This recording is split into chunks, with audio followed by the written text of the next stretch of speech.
Hello friends, आज हम पढ़ेंगे वर्ब के बारे में।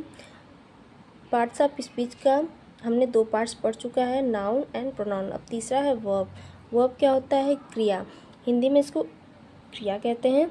अ word that shows or action. ठीक है, वह सब जो कार्य दिखाता है, जो क्रिया दिखाता है, उसे वर्ब कहते हैं। A verb is a word which shows the action, जैसे प्ले, सिंगिंग, राइटिंग, ठीक है, डांसिंग, ये सब क्या है? वर्ब है। Types of verb: main verb, action verb, lexical verb. Friend, ये तीनों वर्ब एक ही हैं। एक्शन वर्ब को ही मेन वर्ब और लेक्सिकल वर्ब कहा जाता है। एक्सप्रेस एंड एक्शन, यह एक्शन को रिप्रेजेंट करता है, जैसे ही गोज़ टू स्कूल। दूसरा है हेल्पिंग वर्ब। हेल्पिंग वर्ब को प्राइमरी ऑक्सिलरी वर्ब भी कहा जाता है। ठीक है, helping verb, primary verb, auxiliary verb, ये तीनों एक हैं।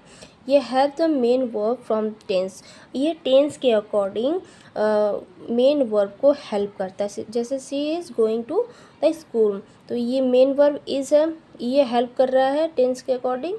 हम आगे टेंस भी पढ़ेंगे। टेंस के अकॉर्डिंग हेल्प कर रहा है मेन वर्ब को, ठीक है, इज़, तो ये हुआ हेल्पिंग वर्ब।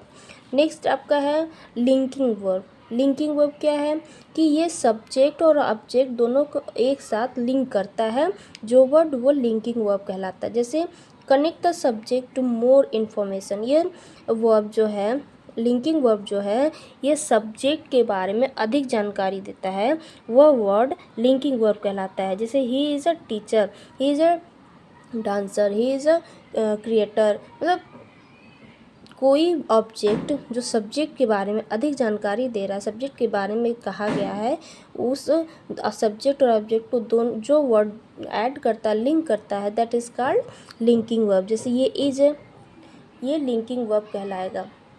नेक्स्ट है ट्रांजिटिव वर्ब। ट्रांजिटिव वर्ब जो है, ये डायरेक्ट ऑब्जेक्ट से रिलेट रहता है। ठीक है, रिक्वायर डायरेक्ट ऑब्जेक्ट, ये डायरेक्ट ऑब्जेक्ट से रिलेट करता है। ठीक है, ट्रांजिटिव वर्ब। ठीक है, जैसे बॉट अ बैग, उसने क्या खरीदा? एक बैग खरीदा, तो वो बॉट जो है ट्रांजिटिव वर्ब है। क्यों? क्योंकि ये बैग से कनेक्ट हो रहा है। ठीक है, नेक्स्ट है इंट्रांजिटिव वर्ब। इंट्रांजिटिव ऑब्जेक्ट से कोई मतलब नहीं रहता है, ऑब्जेक्ट से कोई रिक्वायरमेंट नहीं रहता है। जैसे आई स्लेप्ट पीसफुली, ठीक है, तो ये स्लेप्ट जो है कोई ऑब्जेक्ट से रिक्वायरमेंट नहीं है, तो that is called intransitive verb. Next है मॉडल ऑक्सिलरी वर्ब। ठीक है, मॉडल ऑक्सिलरी वर्ब, ये क्या होता है? ये रिलेट होता है ऑक्सिलरी वर्ब से ही, ठीक है, हेल्पिंग ऑक्सिलरी वर्ब से ही। लेकिन मॉडल ऑक्सिलरी वर्ब जो है, ये निश्चितता दिखाती है, यानी पॉसिबिलिटी और नेसेसिटी दिखाती है। जैसे can, could, may, must, shall, should, will, would, और to, need and use to. ठीक है, ये वर्ड जो है, ये मॉडल ऑक्सिलरी वर्ब है। ठीक है, ओके फ्रेंड्स, अगर ये वर्ब आपको समझ में आया हो तो प्लीज़ लाइक एंड कमेंट।